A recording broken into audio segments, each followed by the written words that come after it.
This is Wide Open with Chris Burandt.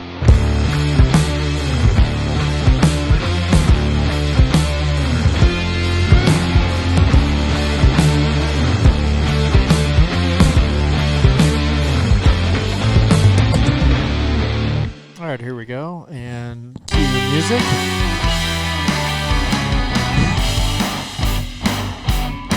I feel like we should be walking in waving to a crowd right now.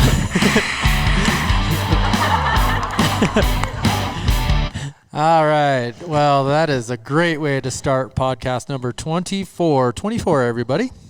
What's up? Wide Open with Chris Burandt. Bubba Sellers to my left. Kyle Pulsiver. The elusive Kyle Pulsiver to my right. Well, guys, we just got done. We wrapped up a week. Bubba, unfortunately, you couldn't join us. But we wrapped up a week basically getting ready for guide season here at BBA. And that consisted of level 1 training, AVI training down at Matt Ence's place. Oh, yeah, that reminds me. For 3 days. I don't think I can sit on this the whole time I'm here. Oh, yeah, that was my first dollar of the season. Right here, everyone. Last week. Tuning in on YouTube, you'll see this crisp $1 that I am up. What? No, well, I earned the first dollar of the season. You did, and then you came back. Hey, we're getting a little off topic already. Sorry. Should we switch the topic? But I liked, like, we're 50-50 right now. We're like, you won one, I won one. That's the way it should be. It shouldn't be 22-0. It's no fun that way.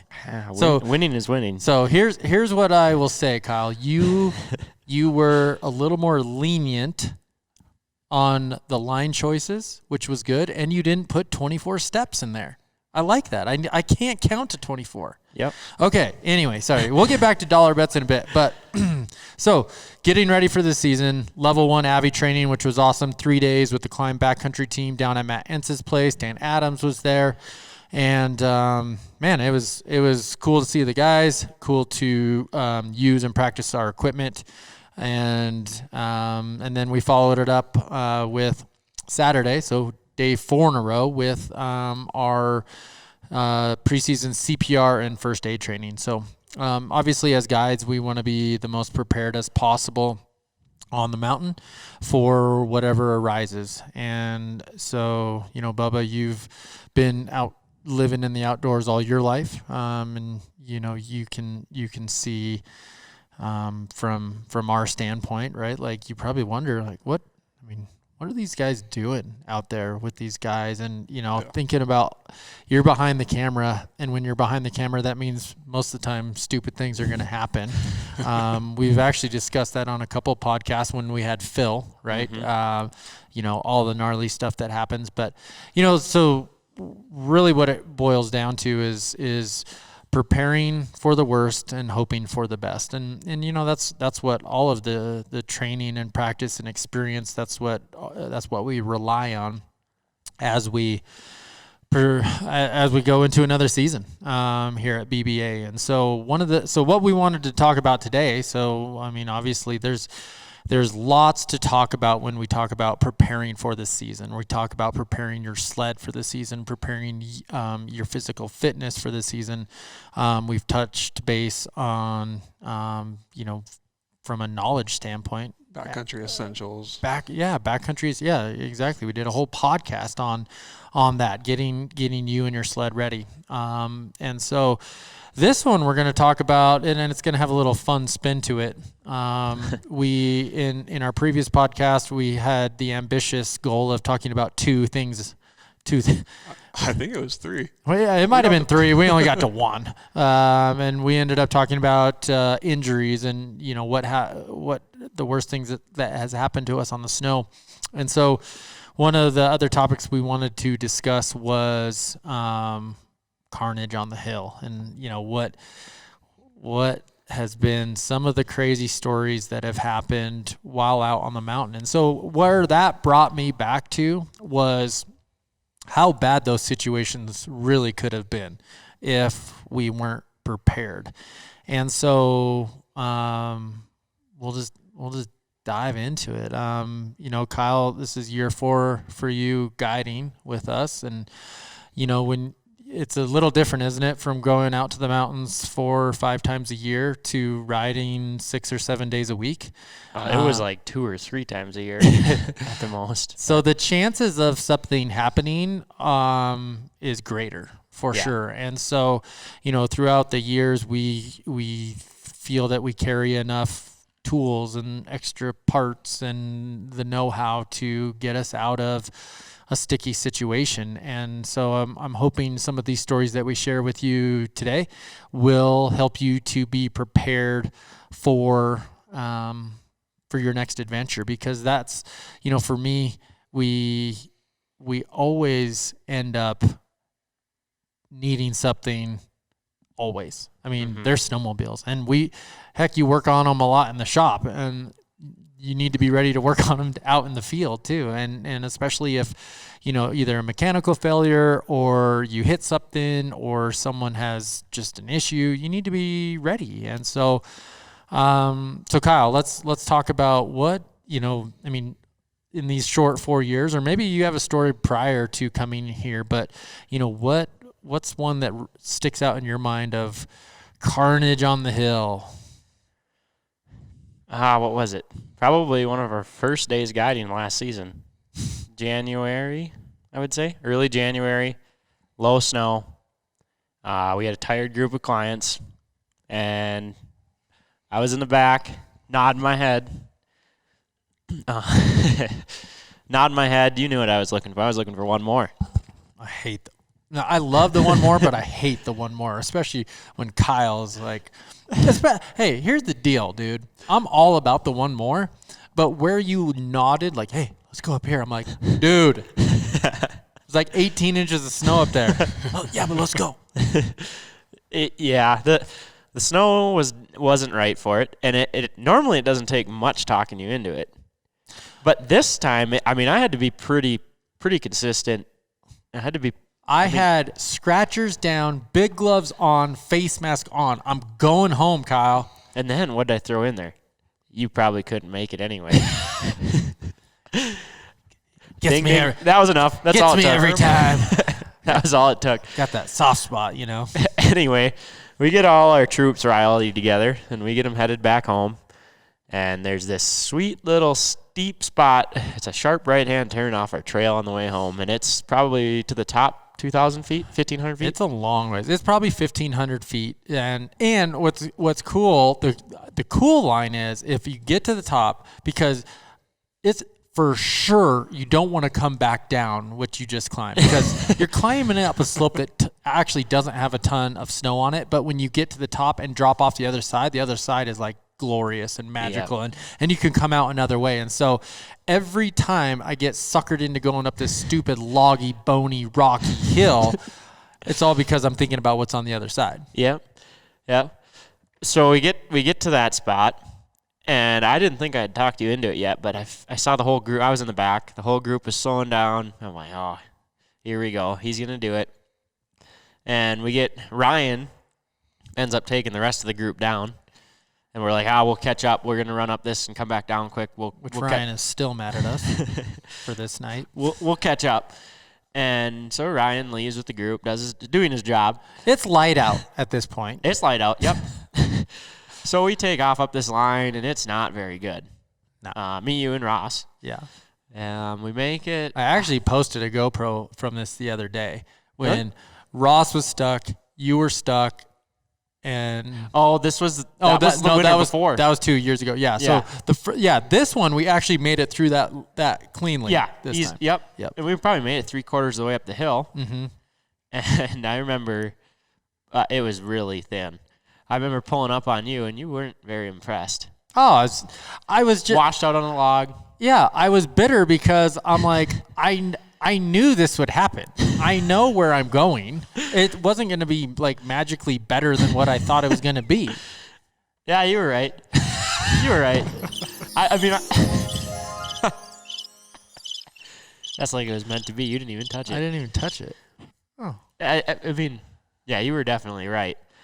And okay, so I'm a little little steamy. I'm on a brand new, like, a customer sled, yeah. I'm on a customer sled. Testing. I forgot about that. Final tune on a customer sled. Oh, was this Mark's? Mm-hmm. Oh, yeah. Thanks, Mark. Thanks, Mark. Your sled rips, by the way. You got fresh bogey wheels out of the deal.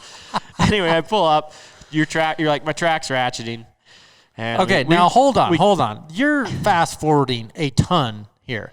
Okay, so we get about halfway up this thing. I'm on this shelf, just bitter. I can't hear any of the other guys because they're freaking in Logville. And I'm like, well, I'm halfway up. I might as well just keep going. And so, like, we're going back and forth. Sunset. That's probably sunset. Exactly. We're at like sunset. Halfway up. It's sunset, right? And so, we're pretty committed now. Yeah. So we're in this. We're like the definition of log hopping and spinning out. And I mean, how many paddles did you lose that night? It's hard to put a number on it. The woods will be the only one to ever know. Yeah. Okay. So anyway, now it's getting dark, but I'm like, all right, whatever. Let's get over to the good snow and we'll go out. Proceed. I came pulling up. There wasn't even any radio talk. No. And I come pulling up, and I was gonna go for. I was going for the high mark. I know. And what'd you do? Spin out on a rock or a log or something? You know what? I actually probably got the high mark. I went around you, and I was like, you know what? He didn't really look that stuck there. He was something must be wrong. So I turned around. I think I got stuck. Then I turned around, and your bogey wheels were sideways, had no track tension, and now it's dark. And Roscoe's not there yet. So we radio down to Roscoe. We're like, we got some issues. We got to fix some stuff. We're going to work our way down. He continued to work his way up to us. And, what was next? So I'm peeking into the skid frame. So all of a sudden I come around this corner, and I'm about to go to the top. Mm-hmm. It's right there. We're right there. I'm about to win the war. And the battle. Yeah. I turn up, and it's ratcheting like no other, like, and I'm like, oh no. I figured I just sucked in a rock or something stupid. I look down, and my bogey wheel is completely off the bearing. So I came around the corner, and something was sticking out of the snow, like a little stump or something, and it came in and it knocked the bogey wheel off of the bearing. The rear. Yep. And so I'm just like, oh, you got to be kidding. And, it's a plastic wheel, and the bearing is still on the shaft. The clip is still dangling there. And I'm like, what in the world how are we going to get this out?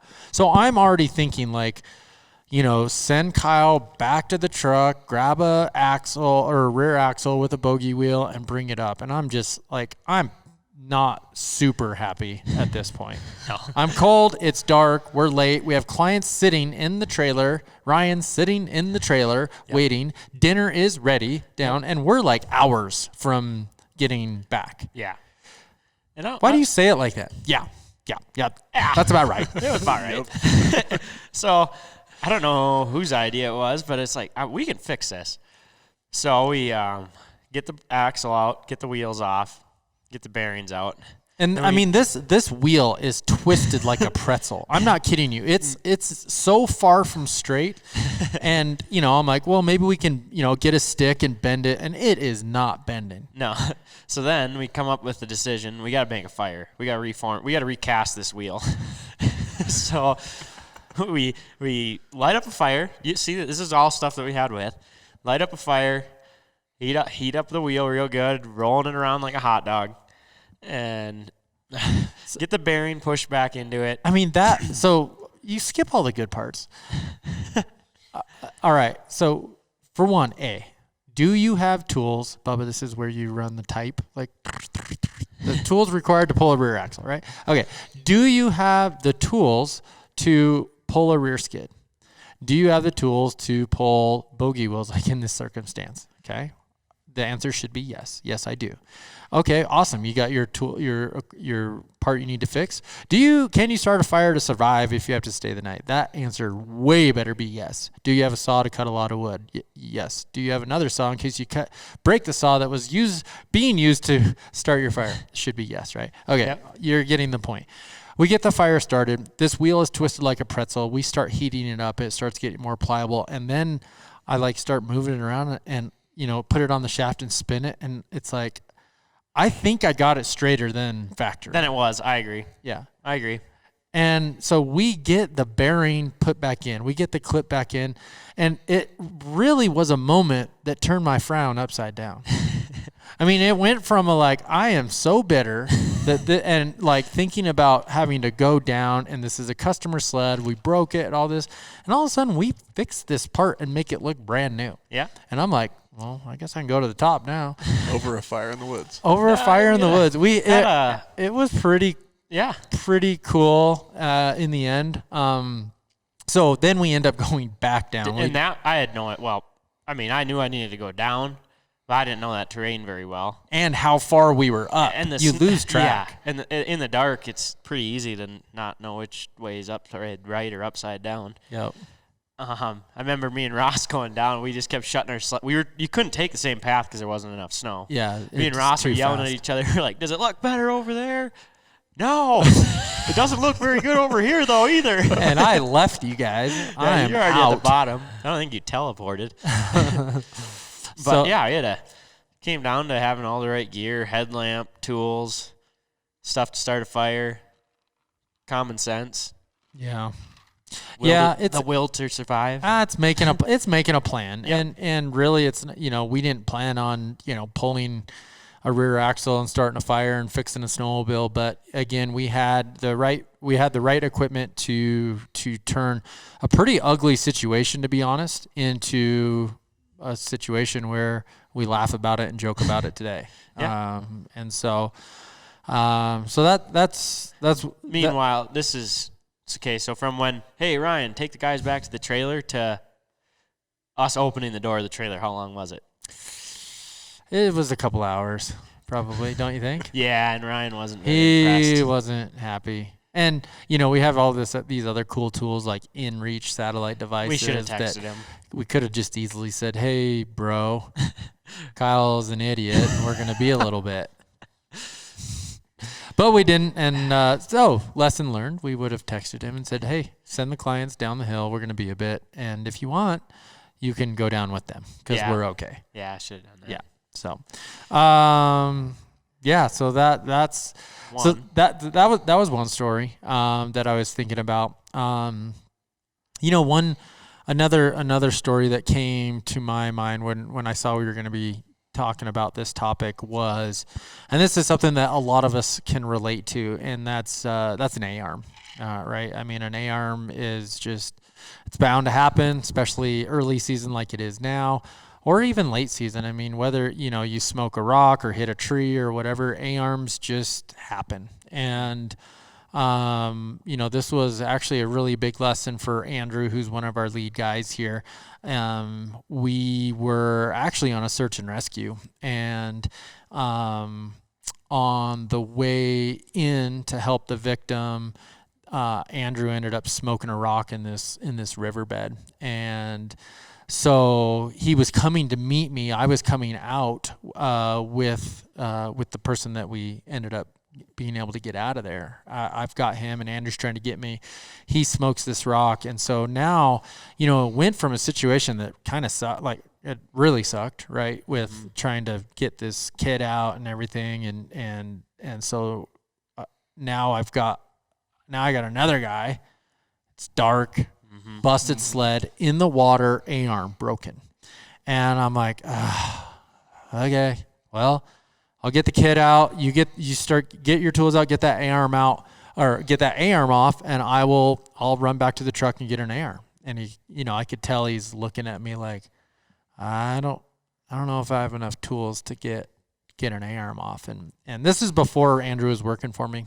And so, it was just one of those things where he will never forget that moment, right? It doesn't, and this is what we always talk about. We've put quite a bit of time into, we sell toolkits with all the right tools in there already, so you don't have to do the work. And then but then people bitch that it's $300 and some bucks. Well, whatever. Go get your own tools then. But tools are expensive, especially when you get the good ones, and it takes a lot of tools. But and actually, let me rephrase that. It doesn't take a lot of tools. It just takes the right tools.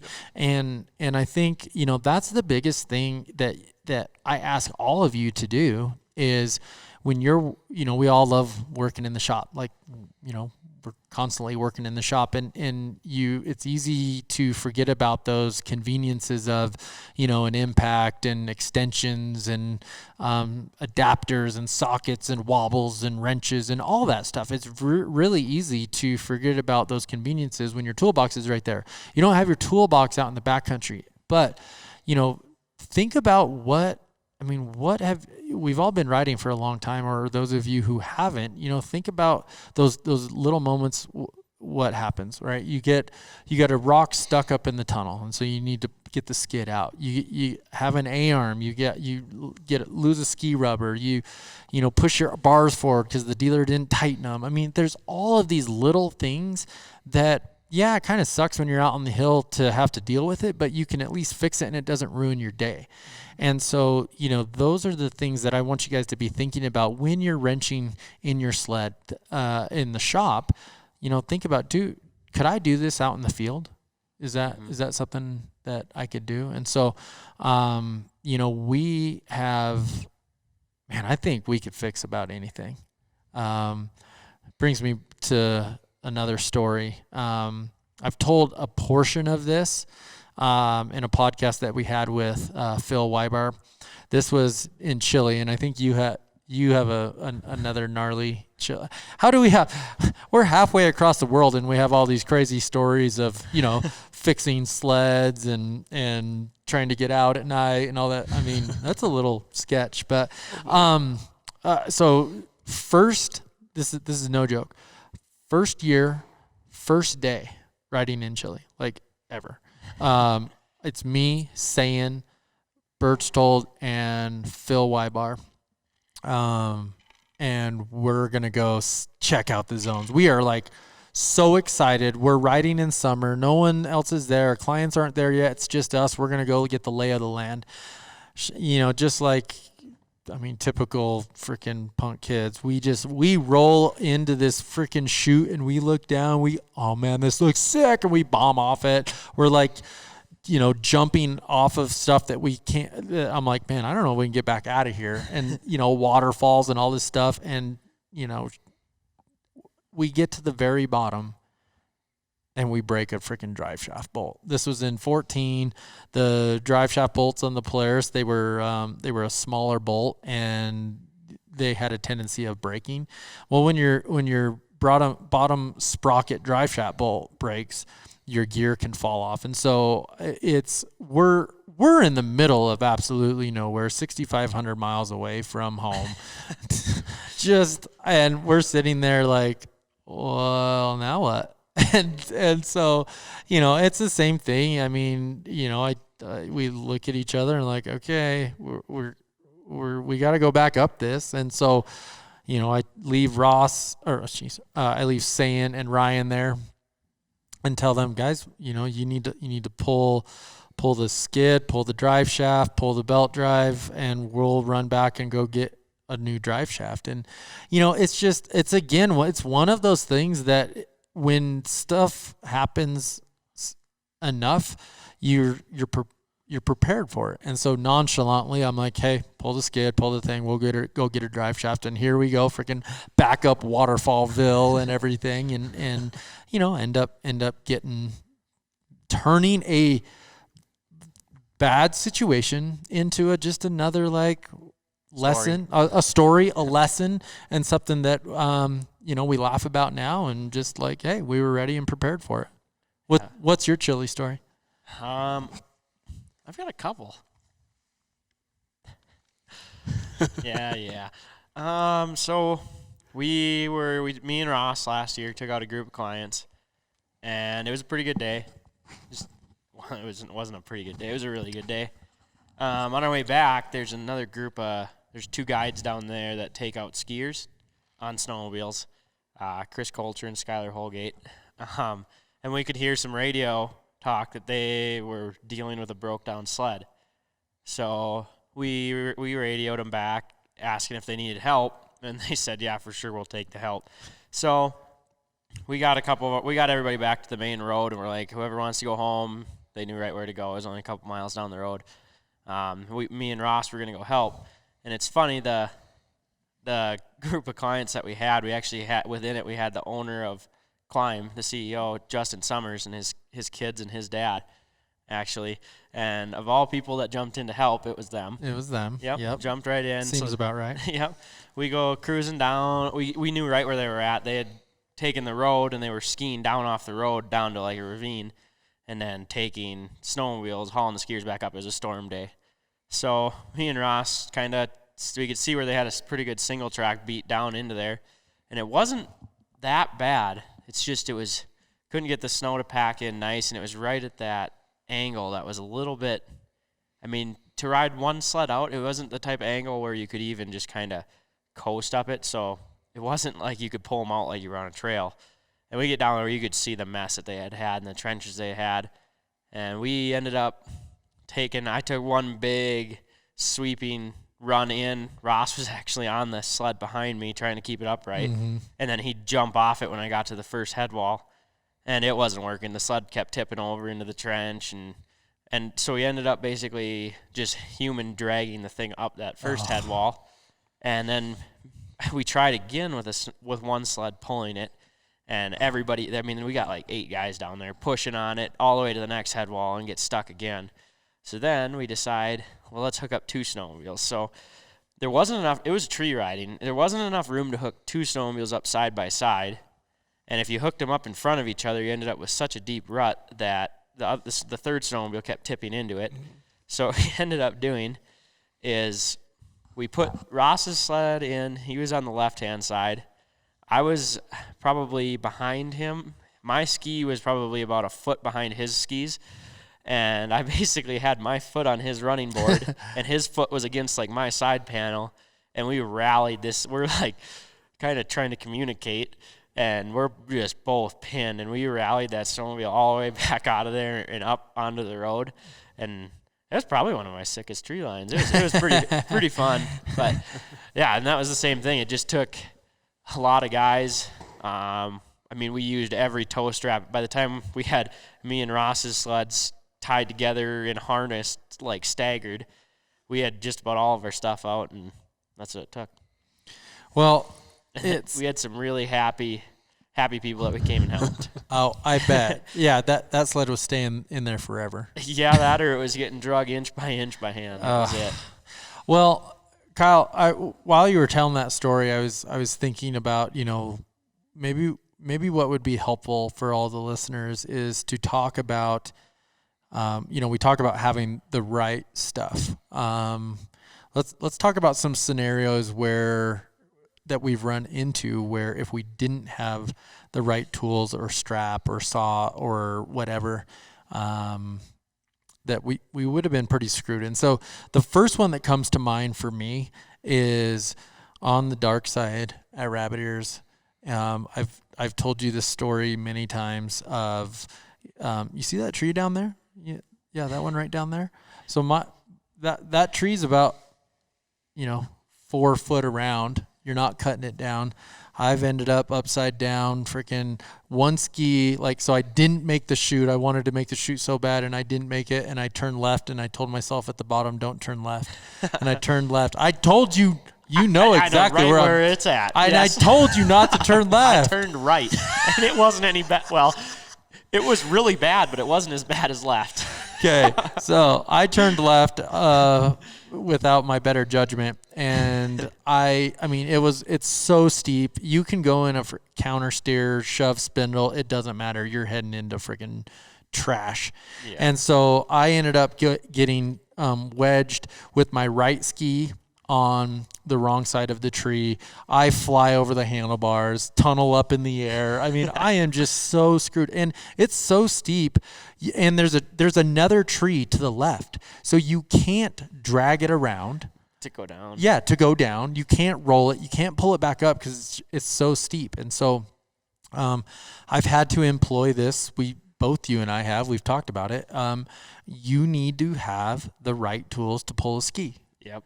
On a Polaris, you need a 15 millimeter and a 16 millimeter. Yep. A crescent wrench will work in a pinch, but you should have that 15 and 16 to get a ski off. And also you need to be able to get a ski off if for you guys running the stock ski rubbers or even a DuraPro. I mean, you can wreck a DuraPro if it's a violent enough event. Mm-hmm. But to ride without a ski rubber for the rest of the day really sucks. And if you wedge one or hit a tree or end up in a creek and that ski tip stands all the way up, you're most likely gonna to damage that component. So you need to be able to have a ski to be able to get a ski off. Kyle, what's another scenario that you ran into that if you didn't have that you would have been hosed? As far as ski tools? Not ski tools, just like a tool or a strap or a bolt or a nut or. Actually, Axel, a guy on a personal sled, I don't even remember when or where this was. He actually lost a tensioner bolt. A track tensioner? Track tensioner bolt. Okay. Yeah, and of course the sled doesn't move. Yeah, without it, the ratcheting and yep. It's crooked and it's not even, you can't even pull it. So I didn't have the right bolt, but I carry a baggie of bolts, and I was able to put a smaller bolt through the hole and put a nut on the back side of the tensioner block. Yep. And then use that. It was loose and not right, but it held tension on the axle enough to ride the sled out. Nice. I like that one. I need to add that to the baggie of bolts. Yeah. It's common, too, because a lot of people tension their track. They're busy. Whatever happens, they forget to tighten that nut down. In this little baggie, what do you have? Oh, I have exhaust springs. I have tunnel bag clamps. I have nuts, washers, bolts. Most of them are like nuts that I can look at and be like, just your standard A-arm, your 13 millimeter nut. I've got quick drive bolts. I've got a secondary clutch bolt. I've got I think I have 2 handlebar bolts in there, random handlebar bolts.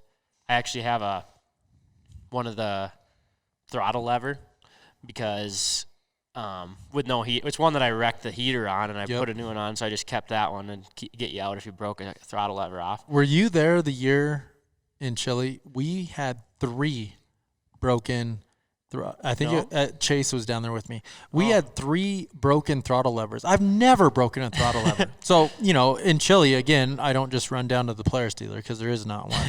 And so, we broke one and I'm like, whoa, that was weird. And so I robbed one off of a sled. And then sure enough, we break another one. And so now I'm like calling back home, trying to get some throttle levers to clients to bring down on the next trip. Mm-hmm. A broken throttle lever puts you in a very, very bad position. Yeah, I believe it. Brake lever, I carry an extra brake lever. Mm-hmm. We watched Dan Adams break one in the dark side ones. If anybody's been to the dark side, you break it's nearly something. Impossible. Well, you break something and it's nearly impossible to ride out of there without a brake. Yeah. In most places. Or a headlight. I have a funny story about that one. Or a headlight.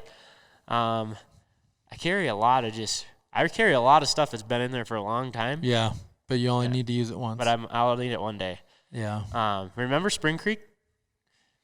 Blown belt? Oh. Remember that? We were able to get that sled out? Yeah. Let's talk about that one. So, okay. Insane deep day. Oh, it was dude, how many times did we go up and down that hill where all the clients were stuck and they were just so tired, and you and I just kept, we had to do 20 laps up that snorkeling. thing. Yeah. We'd go up and then come down and you just are giggling because you couldn't even hear your snowmobile. It was so deep. It was just one of those days. Yeah. And we had a client who was also enjoying one of those days, but didn't listen to the signs of that belt. That belt's always talking to you. Yep. When you hear the let off because it's about to get ugly. Blows a belt bigger than crap. And on a Polaris, there's a couple bad things that can happen when you blow a belt really bad. Bad thing number 1, you can get the cords wrapped around behind the primary clutch, and it can end up taking out your crank seal. Okay, so that's number 1. So if you blow a belt really bad, make sure there's no belt cord wrapped around the clutch. If it is, I've literally, it's taken me up over an hour to get one out before. Get all the scraps Yeah, out. but I mean, if you don't, it's going to wreck the seal, and you're going to have to pull your motor Pull the crank. and pull the crankshaft to put a freaking $20 seal in it. Okay, so there's number one. Number two, and this is what happened in this case, is the oil line to the PTO bearing is fairly exposed. It's behind the primary clutch and in between the primary clutch and the secondary clutch. And so this dude blows a belt bigger than crap. And it rips not only the line, but it breaks the fitting Yeah. that went into the crank or into the case. Yep. And so we're just like, it went from, oh my gosh, this is like the best day ever, to, oh my gosh. We are What do we do? 43 miles? It's 42 miles. We're 42 42 miles from the truck. Like 42 miles. Yeah. And we have this oil line that's just dangling from that provides oil to the PTO bearing. Yeah. This is where it gets good. And we've got 2 more POW days. We're staying at a remote cabin. We're staying at my buddy's cabin way back in the woods, and we have 2 more days, and we don't, oh man, dude, 42 miles. I don't want to go all the way back and get this dude a spare sled. No. Well, and we'd have to tow it out or Yeah. have to come up we with have a to part. do something, right? We don't have a clutch puller to get back there behind it, nothing. Yeah. So turns out we find a saw, and we put our minds together, and we come up with a rivet collar, like a 3/16 rivet, has the same outer diameter as that. What would you call it? Fitting. That fitting that presses into the case. Into the case. And lubricates your PTO bearing. So Yep. we take that rivet collar, and we put a burr around the top with a little file, I think, Yep. out of Leatherman or something. And we're able to push that down into the case and put the oil line back on top of it and rode it for the next 2 days. 2 days. Yep. The It's rivet, probably still in there. it probably is. And you want to know what's in my tunnel bag now? A rivet. No. What? I have one of them. One of those fittings? I have one of them fittings in mine. Because you can pull it in and out with a little crescent. Yeah. You can pry it out with a screwdriver. But I was looking for one of those fittings the other day. you were? Yeah. Should have looked in your tunnel bag. Everything's in Kyle's tunnel It's bag. actually the one with the rivet on it still. It is? Yeah, because the rivet fit right in there. It's actually that one. Wow. Okay, so I don't know if you guys need to carry that in your tunnel bag, but maybe. That's okay? a little extreme. So another one that I've had, this one definitely happens in low snow areas, and so for you East Coast guys who are mobbing around on 2 and 3 feet of snow and in the crap like what we're riding now, and it's really easy to get sucked into the tunnel, the rocks, or if you get into water. Your tunnel bag. Yeah, I've yeah, been you had a there. tunnel bag in the Yeah. water. No, in the track. Oh, yeah. It's the same difference. Yeah. Yep. And so, you need to be able to get your rear skid bolts out. Yep. And yeah, it's a 17 millimeter socket, but you need to make sure you have a good ratchet because those are on pretty tight. And you don't want to wreck that heat exchanger or the tunnel or you're screwed. And so that 17 covers you for a couple things. Being able to get the skid out. A 15 millimeter gets your quick drive off in case you need to get a drive shaft out. But speaking of the drive shaft, I had one where I didn't have a T40. So again, I know for all you guys who aren't Polaris guys, you're gonna have to just go through your own tool list and figure out what you need to do these things. But on the Polaris thing, we got you dialed. So I needed a T40 socket with a Torx in it to be able to get those collar bolts off of On the drive shaft. off the drive Clutch shaft. side, yeah. And actually, I didn't have it that day, and so I ended up. I have a Torx key, so it has all of the Torx. Like an Allen set. Yeah, an Allen set. Yep. And I was so nervous of stripping one of those with a, without having the right tool. So I was able to get it, but you better believe that night I added one of one of those. Yep. And I remember a grizzly last year. It was probably 1 o'clock. We went to dump down into a hole. Literally fully committed, get down into the hole. Broke a drive shaft. Drive shaft's broken on a Dude, guy's sled. How many the heck drive shafts have we broke at Grizzly? I know. And I do the same thing. I tell the guy, or I get him going, I get his skid out, and I'm like, get this drive shaft out. I got to run back to the lodge and pull another drive shaft. So I bust out of there. And you're manning the ship. You've got 6 guys you're guiding, and I'm dealing with one guy with a broken sled. So I run back to the lodge, pull one out of one of Adam's sleds, thanks to him. Pull one out of another one of his sleds and run it all the way back into him. And I think we had him probably from the time he hit his kill switch to the time he restarted, probably an hour and a half. It wasn't very long. I think he didn't even have time to get a fire started. No, there was no fire. He was when I got back. He was still because I got to go back and use impacts and stuff. He was eat lunch, warm cookie. He was still working on getting his drive shaft out, but we got it out, got the new one in, and finished the ride out and got home that night. Yeah.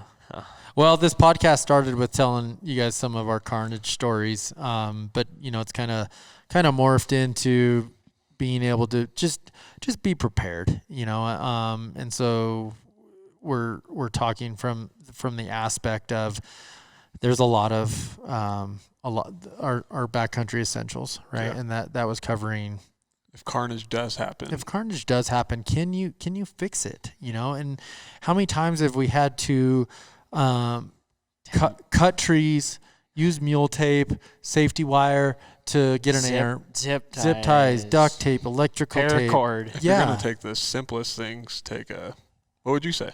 The simplest? The absolute simplest. If someone's not gonna take a toolkit. Man, you gotta have a toolkit. You gotta have a toolkit, yeah. And I think it's just, so why don't we do, Bubba? We need to do a YouTube video. We'll follow it up with this. We'll get a link for everybody. Open up our tunnel bags. Let's open up our tunnel bags and show them what we carry. I think that we've done that before. We've done that in the past, but let's do it again. And it'd be cool to compare notes too. And some of the things that Kyle carries that I don't carry. One thing that I don't want to ever do is have to rely on somebody else. And so I know I'm a little shy on the spare bolt and stuff like that. So I'm going to be stealing some notes from Kyle. And then, maybe Kyle will find a couple things that I'm carrying that I found to be useful in that one spot. So we'll help you guys out with that. We'll do a YouTube video on that. But I'm hoping this podcast helps you just know and understand the importance of taking things seriously, because snowmobiling is really fun until it's not. And when it's not, it sucks. There's a lot of elements against us. There's, weather and terrain and machines, and here's the worst. And this is where I get a little grumpy with the guys who come all the way here. They bring their sleds. They've got all of their gear, their trucks, their trailers, the whole deal. And then we get out on the mountain and something simple, goofy happens, and I'm like, we'll fix it. Well, I don't have any tools. Split a throttle block. I split a throttle block. Yeah. Right? My tether quit working, and I can't really pull it. I don't have the tools. Dude, why is your throttle so loose? Why is your brake lever up here? Why are your handlebars forward or back? Or why, right? All of these things. I talk about this until I'm blue in the face. The things that you can control. Control them. Be the best you can be. Because those are the things that will make a bad situation be okay and manageable, and you can move on. And so I love talking about this stuff. As you guys can tell, I'm passionate about it. I get upset if you don't have it, because there's no excuse not to have it, right? And that's one of the things that I get mad at myself for, is if I am a little complacent and I forget, right? I use a couple zip ties and then I don't put them back. And then the next time I go to use them, I have to ask Kyle, hey, dude, Kyle, you got any of those big zip ties? Not the little one. I use those ones. I need the big one to hold whatever, right? This A-arm together or something stupid. Yep. And so, You don't want to learn the hard way. no, the hard way sucks. The hard way is like A lot more when work. search and rescue gets called and you stay the night, and it could have all been avoided if you just would have been prepared. Yep. So we're going to help you with that. So we'll knock out a YouTube video with the contents of both our handlebar bags and our tunnel bags. I think that'd be a great video, and we'll help you guys get prepared. So hope you enjoyed this episode. We're going to wrap this one up, and we'll if you guys missed what we were referring to in the last one about getting hurt and somehow still being here after all of the shenanigans, check it out.